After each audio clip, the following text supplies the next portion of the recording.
para bang lahat na lang ng bilihin ay tumataas tulad ng groceries? O kaya nag-ipon ka pabili ng bahay, kotse, magpakasal, pero pataas lahat ng presyo ng mga ito? Ang tawag sa pagtaas ng mga bilihin ay inflation. Pero teka, hindi ba tungkol sa Bitcoin ang video nito? At ano naman ang kinalaman ng inflation? Sabi nila, Bitcoin is on a need-to-know basis. Ibig sabihin, para mas maintindihan mo yung Bitcoin, kailangan mong ma-realize bakit mo siya kailangan. And kailangan natin ang Bitcoin because Bitcoin is a solution to this problem of inflation. In short, we need to invest in saving Bitcoin to hedge ourselves against inflation. Pero why Bitcoin? Why not choose stocks, real estate, gold, or bonds? Siyempre, kung gusto mo mag-save invest ng pera mo, ng savings mo, mas gusto mo dun sa pinakamataas na possible ang return. Here's a comparison ng return ng Bitcoin versus sa gold and versus sa S&P 500. Yung S&P 500, mas kilala to dun sa tinatawag nilang index funds.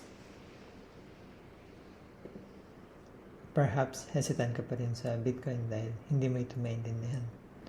Or perhaps dahil ayaw ng Bitcoin ng paborito mong financial influencer katulad ni Warren Buffett. But for every Warren Buffett, meron mga countries, corporations, investment managers na naniniwala sa Bitcoin. At saka si Warren Buffett, hindi niya naman kailangan ng Bitcoin. Kasi hindi niya naman problema yung inflation. And perhaps, dahil hindi niya kailangan, hindi siya nag-spend ng time para mas maintindihan ito. And ayun, Bitcoin is a new technology, just like the internet. Nung bago yung internet, mahirap din itong maintindihan. May mga nagsabi na hindi naman useful yung internet, na parang ano lang yun, hype lang. And katulad din yung Bitcoin, yung internet, hindi naman natin ma-explain kung paano siya nag-work talaga.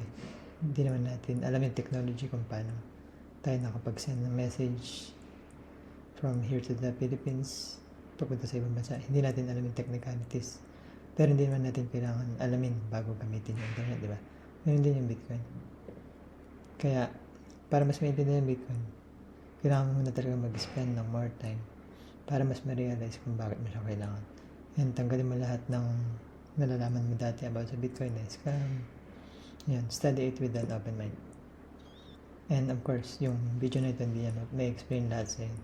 Para mas maintindihan mo yung Bitcoin, para mag-invest ka, para magkaroon ka ng conviction, paniniwala, you need to do the work yourself. Kailangan mo talagang spend yung time na aralin yun at umabot dun sa realization na kung bakit mo siya kailangan. So in this video, I link down below yung mga best resources where to study Bitcoin. Talk soon.